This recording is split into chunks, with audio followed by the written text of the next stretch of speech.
First and foremost, thanks for joining us today.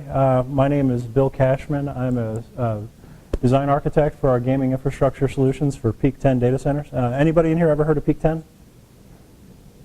All right, we got one in the back. All right.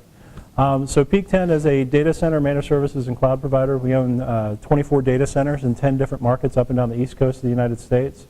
We host a good number of gaming companies, and we've been providing gaming infrastructure solutions for about 5 years now. We've been providing cloud for about 7 years now. So today I'm going to talk to you guys about cloud computing. What we're going to talk about is, first of all, what is the cloud? We've been providing cloud for so long that when we started providing cloud, you heard the term cloud get tossed around, and if you asked 10 people what cloud was, you get 10 different answers. Now those definitions have really been kind of standardized and finalized, so we're going to kind of go over what is the cloud. There are multiple different service models of how the cloud is delivered and how the cloud works, so we're going to talk about some of those different service models and how they fit into the development and lifetime cycle of gaming companies. We're going to talk about factors to consider when you're choosing a cloud provider. We're going to talk about the benefits that the cloud can provide to developers specifically. I know a lot of you in the room are either developers or have a staff of developers that need to be able to develop your primary products. The cloud has a lot of benefits that those developers specifically can see to increase the time to decrease the time to market on your products. And then we're going to talk about what we see coming next, what we see coming down the pipeline. So first of all, what is cloud computing? There's a whole lot of words. To be completely honest with you, what cloud computing is cloud computing isn't really necessarily a thing as much as it's a paradigm. Cloud computing is a way to distribute compute in a different fashion than we typically did. It used to be 8 to 10 years ago, if you needed a server, you'd call a company up and they'd give you a server, and it would be a piece of physical hardware. About 7 to 8 years ago, VMware really finalized their hypervisor, or the portion of their product that actually virtualizes servers. And with that virtualization, it really kind of opened up a new way to distribute computing. So really at the bottom of it, what cloud computing is these days, for the most part, is hosted virtualization. So it's taking large, highly available, no single point of failure infrastructure, and taking in a secure fashion, splitting the compute layer up and distributing it to multiple companies. It could be a single company if you're talking more private cloud, and then presenting it out with a broad network access to many different companies. So really this long definition up here, really you could boil it down to, it really is just hosted virtualization for the most part. There are a few outliers of clouds out there that don't use virtualization, that still use more physical hardware. But for the most part, cloud providers these days are hosted virtualization. As I mentioned a minute ago, Peak 10's been providing cloud for about 7 years now. For the first 3 years, we really kind of resisted the cloud moniker. We called our services hosted virtualization services. But when the NIST came out with these definitions and when Gartner adopted these definitions, Peak 10 said, oh, you know what, that's what we're doing. So I guess we are a cloud provider. So what are the primary characteristics that you look for in a cloud? The primary characteristics, number one, broad network access. That's especially important for this industry. Latency kills in the gaming industry. So having a broad network access, having multiple network providers plugged into your compute layer allows you to have close network proximity to all your end users, keeping that latency low, keeping the real-time nature of the game alive. Resource pooling is the second benefit that we look for. So traditionally, in the traditional physical form factor, your resources were really confined to a physical server. So if a piece of software and application needed to live outside of that physical hardware server, there was no way to take the resources that weren't being used in one and leverage it in another. So with virtualization and with cloud, we have the capability to take your payloads and basically we turn them into software. So what used to be a physical payload is now a software payload that can live on many different blades or servers in a cloud. And with that capability, we can pool those resources together. So at night, if your databases are going through a process where they have to do some re-indexing or some cleanup or maybe even just some batch transactions for the day to determine statistics and things like that, but your user base is low at night, your SQL servers or your database servers can take that extra resource and use it to calculate very quickly. We also see a lot of companies that are using that resource pooling to take their backups and to take their disaster recovery capabilities and really leverage those in a way that doesn't impact their users because they can spin up additional resource. In a traditional form factor, when you start running those backups, it puts a lot of extra load on your servers. But in the cloud, with that resource pooling capability, you can add extra resource during those times of day to allow it to accomplish those tasks a lot more quickly, a lot more cleanly, with less customer impact. And that kind of goes along with the rapid elasticity. So rapid elasticity, growing and shrinking of your servers. In the gaming industry, it's very common to see a launch occur, and when the launch occurs, you see your user base go way up. And then as your user base experiences your game, it typically trickles down, and then as you add in more features, as you do a patch, as you do an update release, your user base fluctuates up and down. So the elasticity of the cloud allows you to absorb that up and down nature of your users in a much more clean, much more efficient fashion. It allows your launches to be a lot cleaner, a lot more efficient, and allows your updates to really be just another day, as opposed to previously a lot of launches, a lot of patch updates could really bring services to their knees because they didn't have that elasticity built in. With that elasticity comes measured service. What we mean by measured service is really just paying for what you use when you use it. So in a traditional form factor server, you have to buy your RAM and you have to buy your disk in defined increments. Last time I bought a hard drive in a server, I think 300 was the smallest increment that you could use. Well, if you have a domain controller or maybe a chat server or something that doesn't have a lot of data, taking 300 gigs and locking into that one server is wasteful.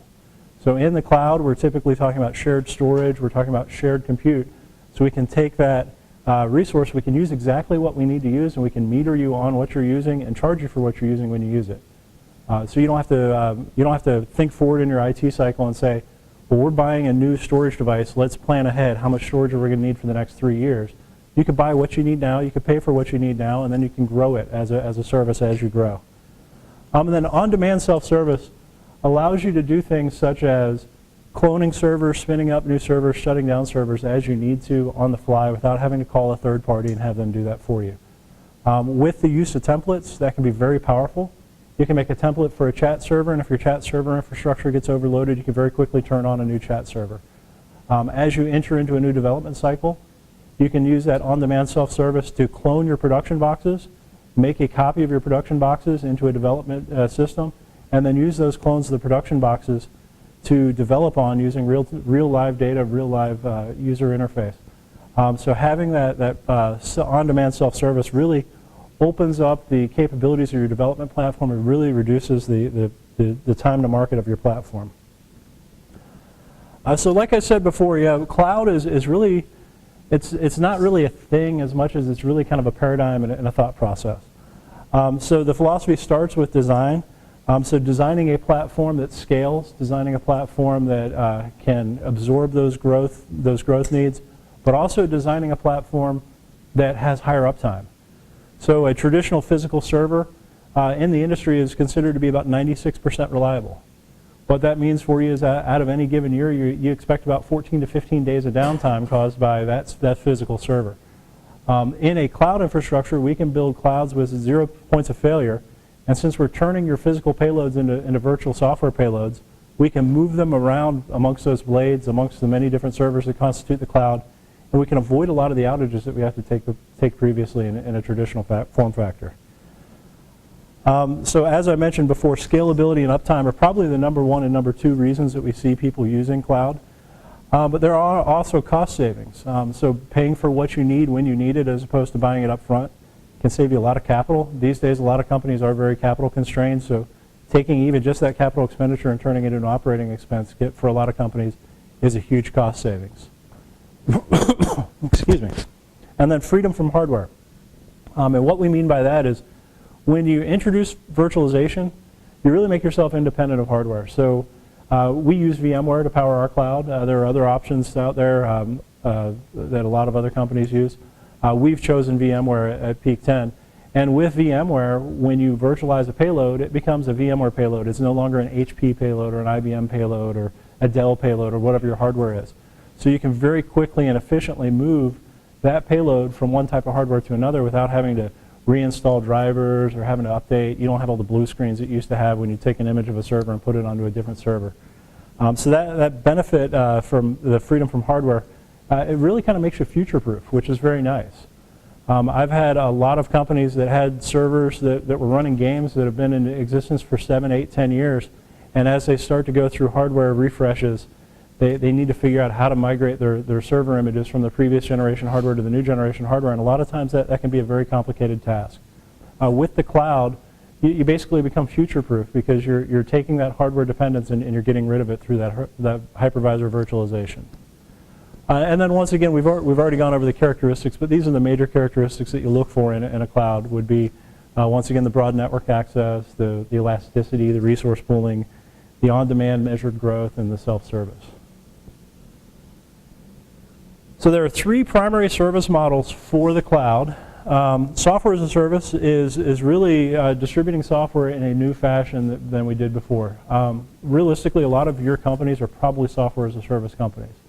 So instead of taking your product, putting it on a DVD or a disc and shipping out to stores, companies then have your product on the shelf and people come and buy it and install it on their local computer.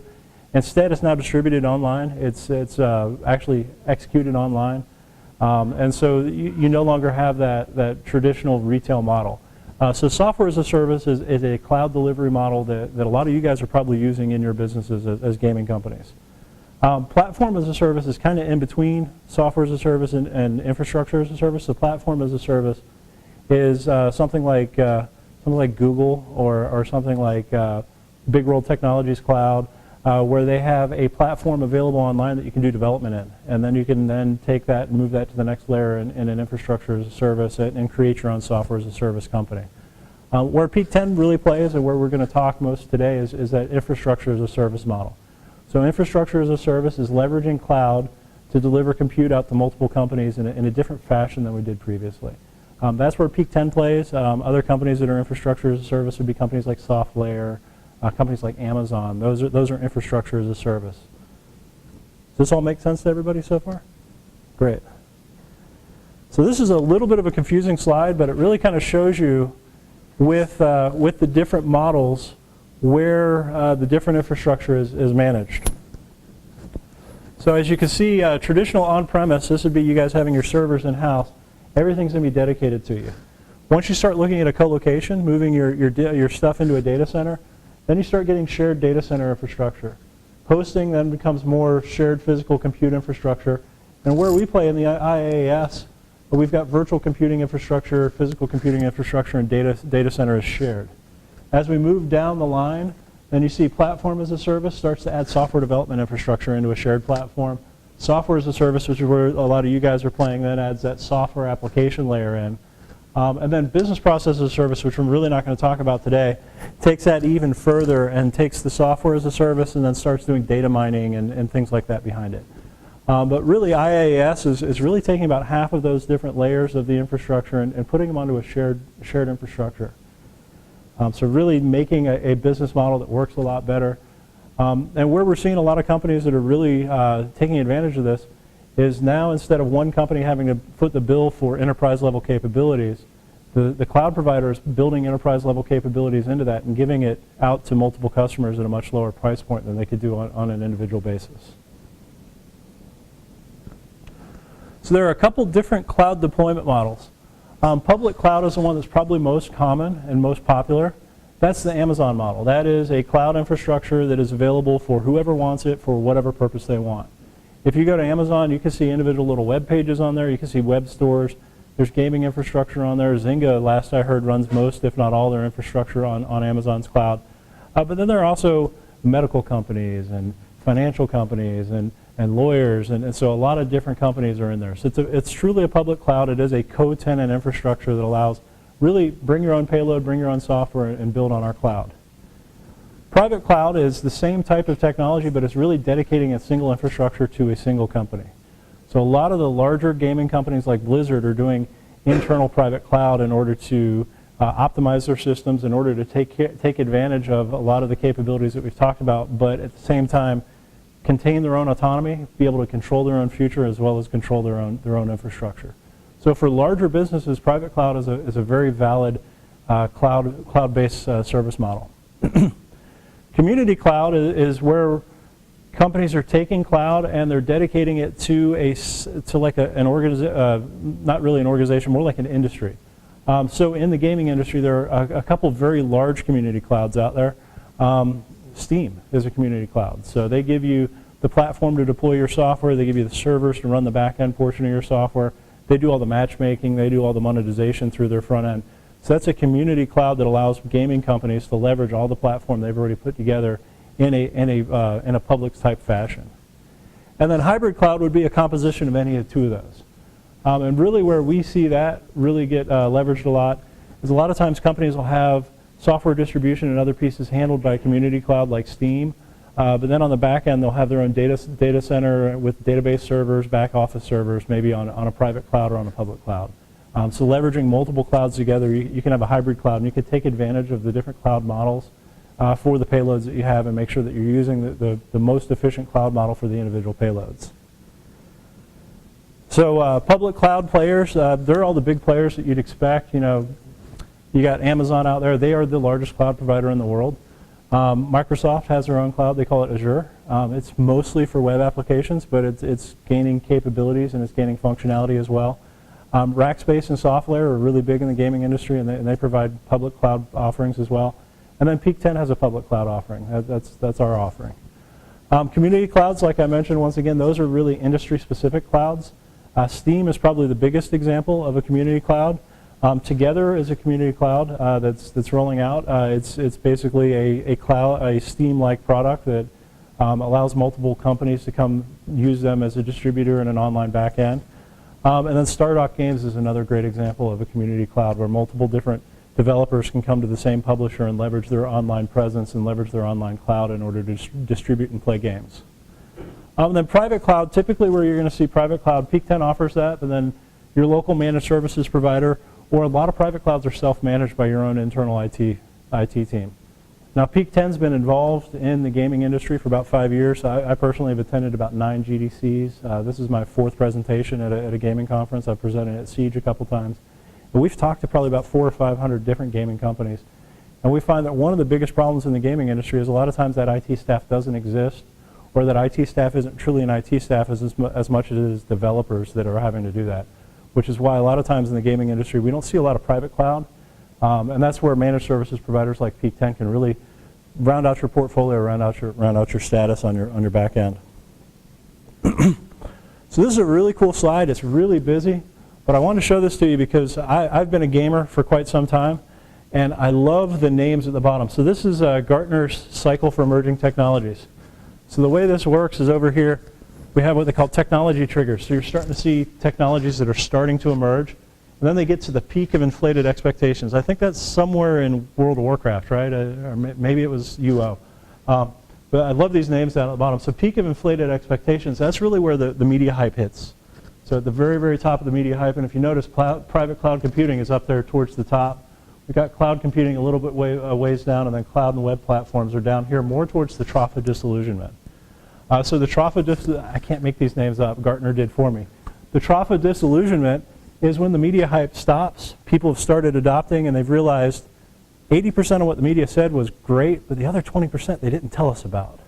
So that's really where we get out of the media hype and we really start to get into learning about what the platforms are. So we get to the slope of enlightenment. I think that's leading towards the dark plains on the edge of the world or something. The slope of enlightenment is where we're starting to really get those technologies in place and we're really starting to use them. And your internal IT staff, your internal developers are really figuring out how to leverage them to best effect. And then we get to the plateau of productivity. Plateau of productivity is once that learning cycle is over and now your guys are just really hitting on all cylinders.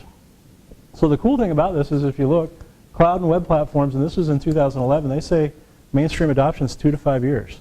So that's right now. We're right in the middle of that. So that means that cloud and web platforms, as well as private cloud computing platforms, right now is the golden era for it. Right now it's really changing the way we deliver IT, and it's really making a big impact on a lot of companies across the plane.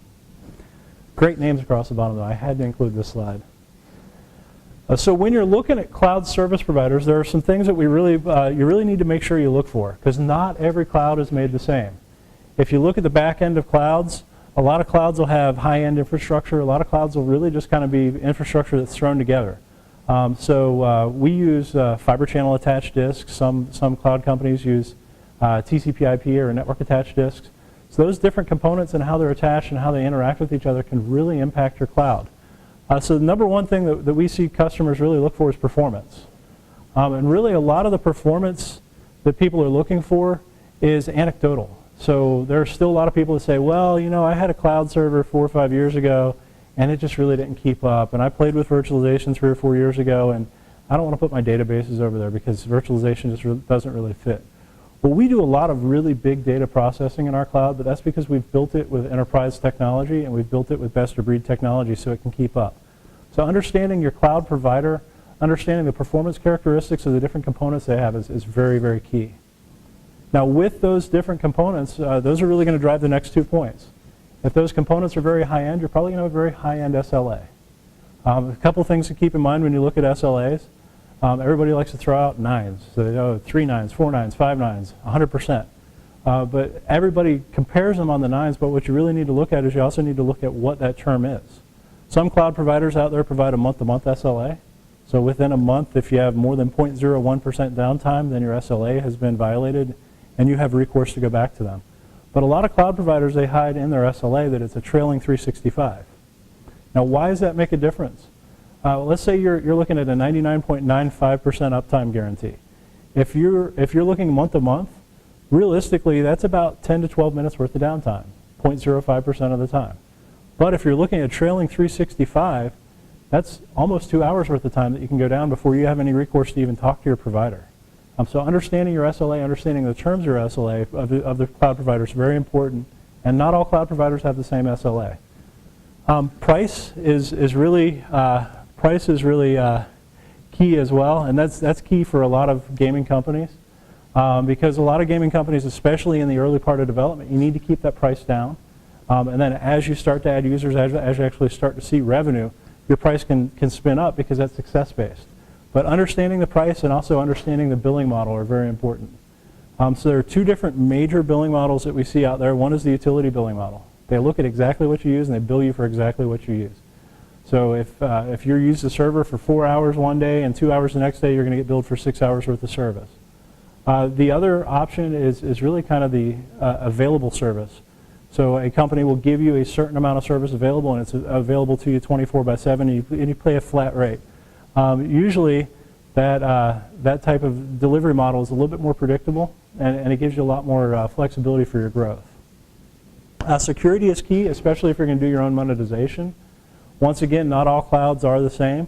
As you're evaluating your cloud providers, a lot of cloud providers have become PCI DSS certified. That's the payment card industry standards for security. A PCI DSS certified cloud allows you to put your monetization systems on a cloud and make sure that you're still in compliance with those payment card industry standards. The flexibility and the customization of a cloud could be a key factor that you want to look at. How flexible is it? Is it something where if you need to increase a server size, you can log onto a web portal, you can increase the server size, decrease the server size on the fly, or do you need to put in a ticket and wait for an engineer to make the change for you? So those different customization and flexibility changes really make a big difference. We find at Peak 10 that local relationships make a huge difference. And they don't necessarily have to be local, but just the relationship in general.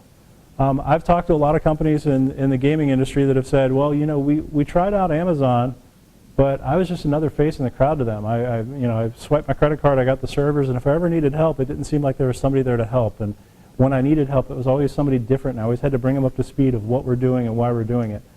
So having a cloud provider that can interact with you and have a dedicated team to you can really increase your capabilities as far as decreasing that time to market and decreasing the time it takes to get over an issue like a bug or a deployment issue. And then the effectiveness and reliability, those are really kind of a function of all of the ones above. So really determining how all those different factors come together to make a reliable, effective cloud for you. I absolutely encourage you, as you're looking at cloud providers, to also make sure that you interview some of their current users. Find out who's using them and why they're using them. Find out what the good parts and the bad parts of them are. Everybody has a good side and a bad side. Just finding out what they are and how they react in the bad side is really important, especially on something as critical as your cloud infrastructure. So once again, things to look for: adherence to standards. So there are standards for cloud. There are a lot of different cloud standards that are being developed, but there are some in place already. Making sure that there are standards that your cloud provider follows and understanding what those cloud standards are and why they're following them is very important. Understanding the business plan for the company that provides your cloud. Amazon's a great cloud. They're the largest cloud in the world, but their business plan is really to sell things. It's really not a cloud provider. Amazon's cloud services produce less than 10% of their total revenue for their company. They make all the other money that they make by selling everything in the world. We've got a few customers that we've taken away from Amazon because when Black Friday hits right after Thanksgiving, Amazon starts pulling back their resource because they need to ramp up to be able to support the whole Christmas shopping season.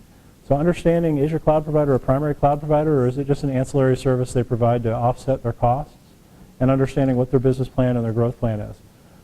I can't think of much that would be more critical to a company than choosing a cloud provider and then finding out 6 months later, well, we didn't realize it, but these guys just sold to XYZ conglomerate. Now we don't know who they are. We don't know if we're going to get the same level of service. We don't know if all those characteristics that we interviewed them on are really going to stay the same or whether they're going to change. So understanding that business plan is really important. Making sure that their value propositions are in line with yours. What determines value for your company? Is it really all about price? Or is it about price and service? Is it about price, service, and uptime? Where's your value proposition, and where does the value proposition of your cloud, and how do they interact with each other, and how do they coincide with each other? Determining if the cloud provider is right for you and if their value prop matches yours is very, very important. Transparency, understanding the transparency of both the technology people and processes. If you're talking to a cloud provider and you say what storage you use on the back end and they won't tell you, they're probably trying to hide something. So understanding what's on the back end and understanding that your cloud provider doesn't have a problem disclosing all that is very important. Because some of those decisions that your cloud provider makes may be great for companies of a certain size, but then if you scale beyond that size, it could cause some impact. Understanding the transparency of the people. Are the people that answer the phone to support you, are they always going to be US-based, English-speaking people, or are they going to farm that out to South America or East India or wherever? And so when you get a call and you need to call tech support, are you really going to get somebody that's very quickly going to be able to help you out, or are you going to get just the runaround that you get with a lot of larger conglomerates? And the same with the processes. Understanding their processes, understanding their maintenance schedules, and understanding the impact of those processes and maintenance schedules can really impact your uptime. Once again, well-defined service level agreements. I can't stress that enough. Understanding your service level agreement really lets you set your expectations for what you're going to get and what to expect on the systems. And that SLA is really kind of the industry standard for what to expect. Understanding the appropriate level of support. Like I said before, a lot of gaming companies don't really truly have IT staff as much as they have developers that also do IT.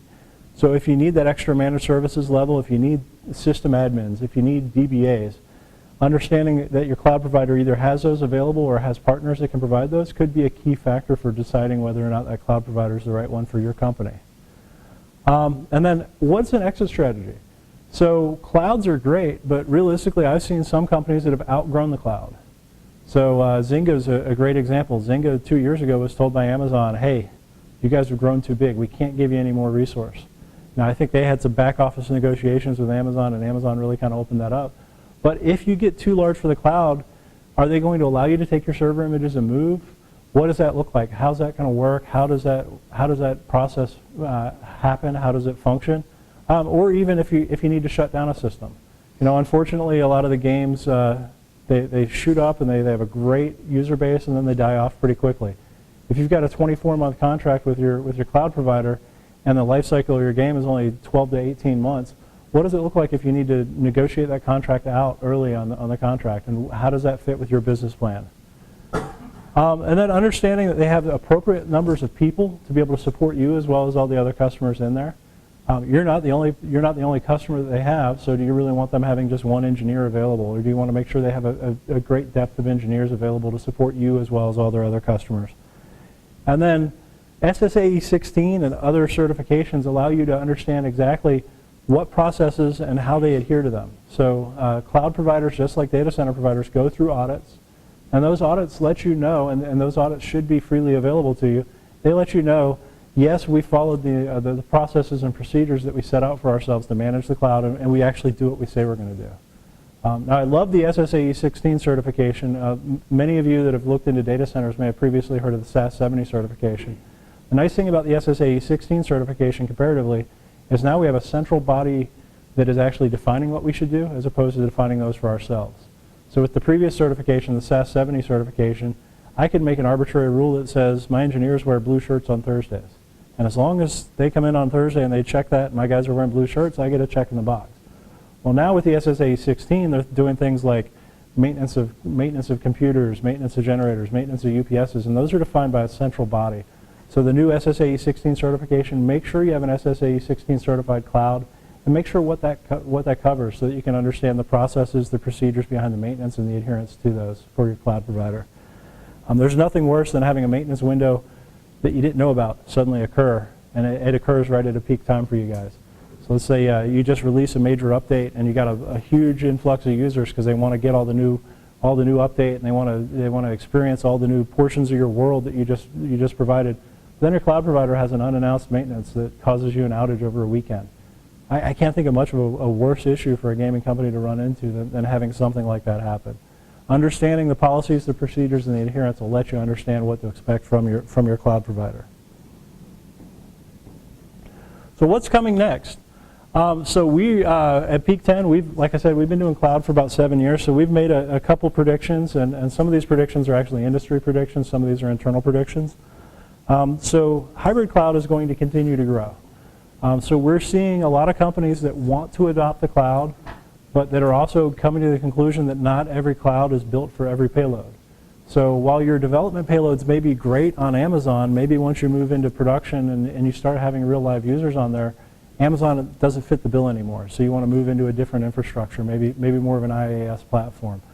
So we're seeing that a lot more companies are leveraging hybrid cloud in a way to make the right cloud match up with the right payload. Previously, we saw a lot of companies that would just come in and say, well, you're my cloud provider, you get everything. And so they would throw everything into that bucket, and then eventually something would not work right. And so then suddenly it's, well, that doesn't work right, so you guys aren't right. But we're seeing a lot more informed public out there that understands more about cloud, understands the individual clouds and why they exist, and making sure the payloads match those clouds. We're seeing the platform as a service, that's the development platform that exists in the cloud, is going to be pretty generally adopted by 2015. What we're seeing is a lot of the development companies like Microsoft are really saying, you know what, we're no longer going to give you the tools that you can load locally, we're going to give you a platform that those tools are available on. We're also seeing, even in the gaming industry, we're seeing a lot of middleware that is starting to cloud their middleware. So I've seen Hero has a cloud, if I'm not mistaken, Unreal has a cloud now, Unity has a cloud. So all these different middleware companies are starting to move their platform onto the cloud, so now you're going to be developing in the cloud and then move your product onto a dedicated infrastructure later. Our prediction is that it's going to be pretty general by 2015. It's going to, no longer the development is going to happen on the workstation as much as it's going to happen in the cloud. So software as a service is going to grow for simple tasks. Right now, software as a service is really out there for really big stuff. So you guys are software as a service, but we're really starting to see even smaller components that are really starting to get their own software components out there as a software as a service. We're seeing more of the compute and storage model is moving to a utility billing model. Companies are saying we don't want a flat rate, we want to use what we use when we use it, we want to pay for it month to month based on what we're using. There are a lot of clouds out there right now that are doing that, but it's really about a 60-40 split. About 60% of all clouds right now are on a utility model, and about 40% are more on the consumption model based on what's available. But we're seeing a paradigm shift where everybody wants to pay for what they use. They want to be able to compare apples to apples, as I hear about 50 times a week. And if you have the two different billing models, it's very difficult a lot of times to compare apples to apples. We're seeing that the utility billing model is winning out in the industry, and most clouds, if not all clouds, are going to shift over more towards the utility billing model, at least for their compute and storage. We're seeing a lot of consolidation. This is nothing new. We saw it 10 years ago in telecom, where all the big telecom vendors started gobbling up all the little telecom vendors. It's cloud's turn. You're starting to see companies like Verizon buying small cloud providers, AT&T is buying small cloud providers. Amazon is even buying a couple people out of the industry just because they don't like the competition. So right now there are hundreds, if not thousands, of cloud providers available.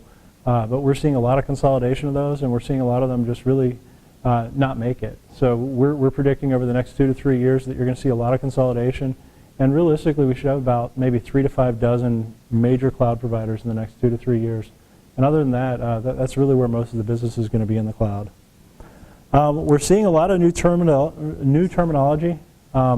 Unfortunately, it's almost all confusing still. I mean, even the word cloud in and of itself. Like I said, 5 years ago, you'd ask 10 different people what cloud was, you get 10 different answers. And really, how does cloud, it just really doesn't fit, and it seems like almost a mismoniker. But we're seeing a lot of new terminology come out. We're seeing terminology like resource on demand is being more defined. But at the same time, it still is confusing because we don't have general adoption of these terms, and we don't have one individual organization that says this is what that term means, and everybody adheres to that.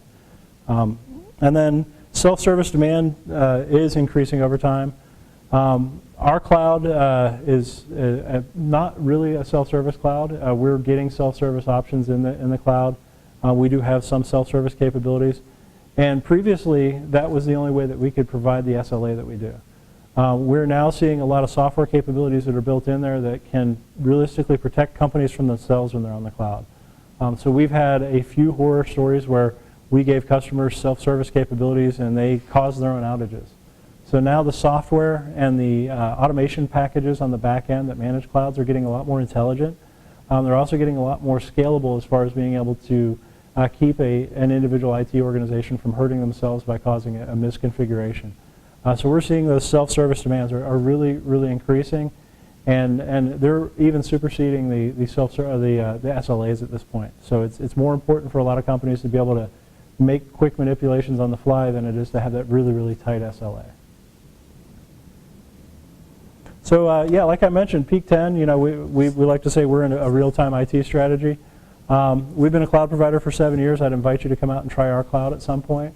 At this point, I'm really just going to kind of open up to the audience for question and answer, and just let you guys dive in a little deeper and let me know where you want to go, where you want to talk about cloud. Yes, sir. What have you been seeing in regards to the ownership of information in the cloud situation? Okay. So the question was, what are we seeing as far as ownership of information in the cloud situation? And that ties right back into the exit strategy that we talked about when you talk to your cloud provider, understanding the exit strategies.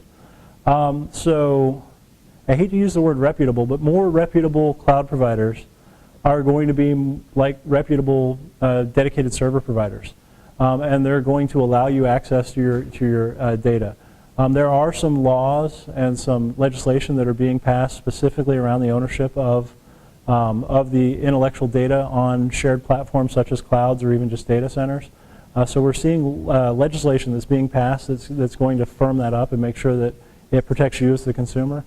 But right now there's no legislation in place that says if you bring data, you put it on my cloud, I'm legally obligated to make sure you can get your data back when you need to. And that's really where understanding the contractual terms between you and your cloud provider come in.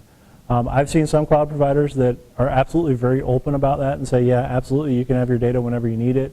But I've also seen some other cloud providers that basically hold their customers hostage. We at Peak 10, we like to be very open and allow customers to move in because just like anything else in life, you don't want to burn that bridge. We've found a lot of customers that move out, realize the grass isn't greener and they want to move back, and if we had burnt that bridge on the way out, we wouldn't have gotten them back as a customer. But there are legislation that we're expecting to have in place by 2014 that will protect you as a consumer. But meanwhile, just make sure you understand the terms and conditions of your contract with your cloud provider. I think I saw some questions back there. Yes, sir. Can you elaborate a little more on the components of the hybrid cloud looks like? Yeah, so the question was elaborate a little bit more on hybrid cloud. So probably the most common hybrid cloud we see is Amazon Web Services is really good for development. But once you scale past development and you start using their services 24/7, because of their billing model, the price can really exacerbate itself quite a bit. So we see a lot of customers that like to use Amazon to develop because it can keep their costs low during the development cycle when they're not gaining revenues, but they don't like the inflated billing model once it grows out of that. So they'll keep their development on Amazon's cloud, and then maybe they'll use like SoftLayer or Peak 10 for their production cloud once they move past that. We also see companies that say, hey, this cloud is great for my front-end game servers, but for my back office stuff, I need something that's a little bit more secure, a little bit more private. So let's go with a cloud provider that has higher levels of certification and privacy. And so you'll keep your email servers and your collaboration servers on that more tight, more independent, more private cloud on the back end, but leave your customer-facing game servers on a different cloud that really gives you the flexibility and the scalability that you need for your customer servers. So really it's understanding the different clouds, understanding their strengths, and understanding what payloads you have and what your goals are for those. If you have a cloud that's very scalable and very inexpensive but doesn't have PCI compliance, you might put all your game servers in there but put your monetization servers in a different cloud that maybe isn't as scalable because monetization doesn't have to scale as much, but is much more secure and PCI DSS certified. So understanding those different cloud providers, their strengths, their guarantees, their certifications, and then understanding what you need for your individual payloads and putting them on appropriate clouds. That's where hybrid cloud comes in. We also see hybrid cloud a lot of times where it's not multiple clouds, it's really a combination of cloud and traditional colo. And where we really see that is when you have a highly transactional database that is not a good fit for the cloud, but you want your game servers, your web servers, your chat servers, your login servers to take advantage of the cloud capabilities. We'll see customers that will co-locate very large database servers with cloud and leverage all the cloud for the pieces that it makes sense for, but then have their database server on more of a traditional physical form factor to guarantee the processing capabilities. So those are really the major models of hybrid cloud that we see. Other questions, comments? Yes, sir. One of the kind of I guess historic problems I've dealt with in the past with virtualization is kind of resource fighting between different entities who are sharing the same hardware. I was wondering like how that's changed in recent years. Have you guys found ways to kind of get around that a little bit better, or is that still Okay. kind of Okay. So the question was, previously we have seen multiple times where multiple payloads on the same piece of hardware contend with each other for the hardware time. How has that changed and how is that changing? So the latest versions of the hypervisors, or the piece that virtualize, they are constantly tuning the data resource engines. So we're seeing that the latest version of VMware, which is what we use, is better than even the year ago version as far as limiting and reserving. Really, that's also understanding the scalability of the cloud that you're on, understanding the components that are behind the cloud. We find a lot of times what looks like a CPU contention is not really CPU contention as much as it's something your CPU is waiting for RAM or waiting for disk because the RAM and the disk are not properly designed for the system. So really understanding how your cloud is built, the components that constitute your cloud, is the first factor to making sure that you're not going to have a resource contention. The second factor is understanding the oversubscription policies of your cloud provider. At Peak 10, we don't oversubscribe. So if I tell you you've got 2 gigs of RAM, your 2 gigs of RAM are going to be there 24/7, 365. And if another customer needs 2 gigs of RAM, he's going to have his own 2 gigs of RAM. And then we're going to have an N+1, or actually we build N+2 clusters so that we can take a single blade offline without violating our N+1. So understanding those capabilities of your provider is also going to help you avoid resource contention. And then really, like I said, the latest versions of the hypervisor, that is the piece that they continually work on. And they continually work on as well the optimization compared to physical is what they call it. So previously, we're using VMware 5. In VMware 3, the comparison of virtual to physical was about 85%. So if you had a 4 gigahertz processor on a physical box, you get about 85% of that horsepower out of a virtual. We're seeing with the latest versions that it's closer to 98, 99% capability compared to previous. And that's really opened up the capability to do highly transactional databases, to do really more of the transactional piece on the cloud that you couldn't do before. So those features are constantly evolving. And then understanding the SLA behind your cloud. The SLA should include resource contention SLA portions, and understanding those and where they fit will help you avoid that type of thing. And then what we do on our cloud, and I know a lot of other clouds do this as well, is you can put in place affinity rules that basically keep your busy payloads off the same piece of hardware from one another, so that you don't have all your highly transactional pieces all hogging up one blade. You can have them distributed amongst many blades. So we put affinity rules into our cloud that make sure that payloads that should be together stay together, and payloads that should never be on the same hardware aren't. And if you interview your cloud provider, Once again, back on that transparency piece that we were talking about, a reputable cloud provider will let you know what they're doing on the back end, and understanding that those capabilities are there is the first thing, and understanding how to ask for those from your cloud provider. But there are a lot of capabilities that can keep that from occurring.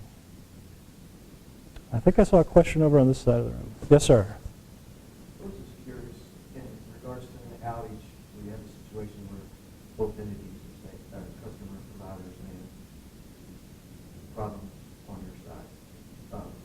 The level of experience and on-site personnel would have to have with a customer on-site.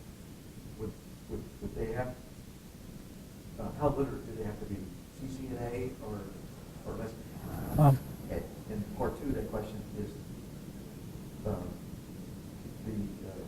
log operational measurements, are they easy to read? Yeah. Do you have to be an expert to read the log? Okay, so the two questions there were, and I'm repeating them for the camera, the two questions there were, what level of engineer needs to be available on site to be able to determine where the outage occurs, whether it's customer side or provider side, and then how easy is it to interpret the logs and things that you get out of there. So the question really depends on the SLA. So our SLA is a server available SLA. So what that's doing is that's guaranteeing that our hypervisor is going to have the server asset available to you, connected to the network, connected to the world, 99.99% of the time. That's very easy for us to determine if we're in violation, because if the server can't ping out to the world, if the world can't ping into the server, if the server is showing offline in our hypervisor, we're outside of our SLA. If you can access your server but your software's not working, that would be more customer side. And that's really where we get into those discussions with customers as well. You know, the problem is on the software. Now, a reputable cloud provider is going to assist you with determining that. You know, we always try to go above and beyond, so we're not going to say, hey, the problem's yours, have fun fixing it. A good managed services provider in general these days will have engineers that are available to assist you with determining where the issue occurs, even when they know it's on your side of the fence, if you will. But really, the logs and everything these days are getting a lot better. I know pretty much every engineer at Peak 10 is trained and certified to be able to determine where those outages occur. But really, the key component there is also where are you monitoring. So if you're just looking at the back end, but you're not looking through the front end, you can't tell if you have a front end network disconnection. So understanding that there are key different components and different pieces in the infrastructure that you have to continually monitor to determine where those outages are, having that monitoring in place will definitely increase the capabilities for a quick resolution in the event of an outage. So what I would recommend is on any cloud infrastructure, obviously your cloud provider should be monitoring the back end. But you also should be monitoring both the front-end network connectivity as well as your application. So if your application talks out to the world on specific ports or has specific processes or services that are running, monitoring those ports and those processes and services will give you a lot more information a lot more quickly. Did that answer your question? Okay, great. Any other questions?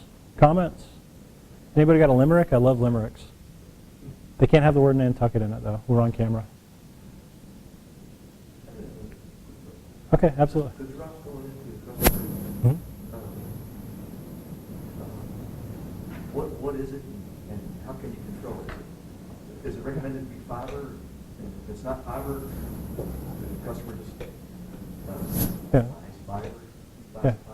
So the question there was, what is the drop going into for the individual customer? So what we do at Peak 10 is we bring multiple providers into the building using fiber. And then we have an all Ethernet internal access layer.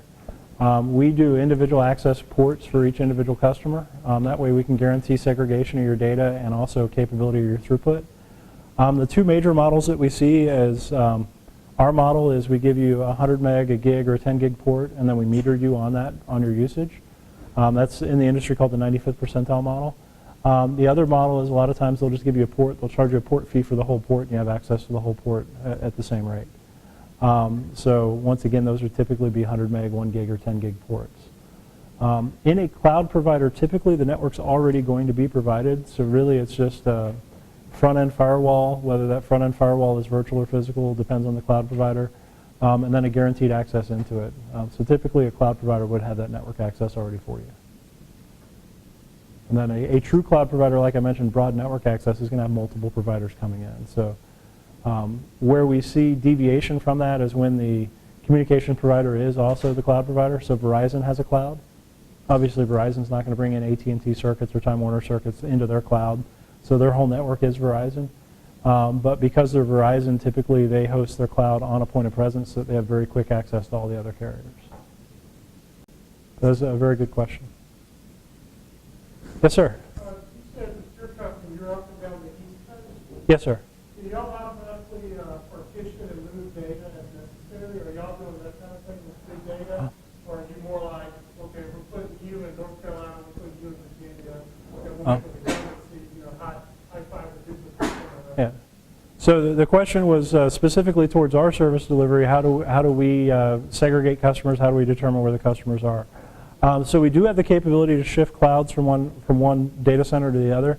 But when you're in our cloud, when you're originally implemented, you're implemented into a specific cloud, and that's typically where you're going to stay.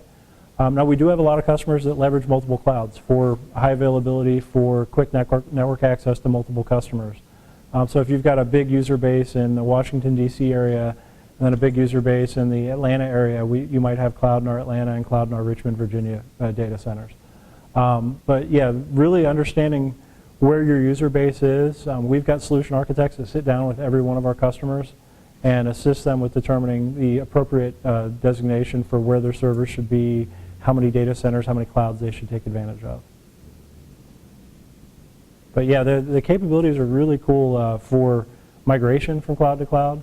So our next generation cloud is going to have the capability to completely evacuate a cloud in case of an emergency. So we're, like I said, up and down the east coast of the U.S. So we're in North Carolina, which is Hurricane Central. We've got 6 data centers in Florida. So those data centers, we want the capability when we see a hurricane warning, 2-3 days before the hurricane could potentially hit our data center, we want to be able to migrate all the customers to a different cloud that's no longer in that ground zero capability.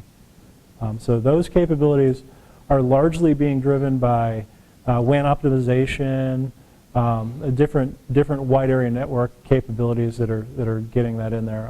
Most of the live migration capabilities require gigabit connectivity or better. So getting gigabit connectivity from somewhere in Florida up into, let's say, Louisville is a little difficult. So that WAN optimization is really the key that makes that capable. Any other questions? You guys have been a great crowd so far. A great cloud so far. Okay, well, if that's all the questions, thank you guys for coming out. I appreciated it. If anybody would like to just talk for a little bit more, I've got some business cards up here. We can either talk now or you can take my card and we can talk in the future. Thank you for attending.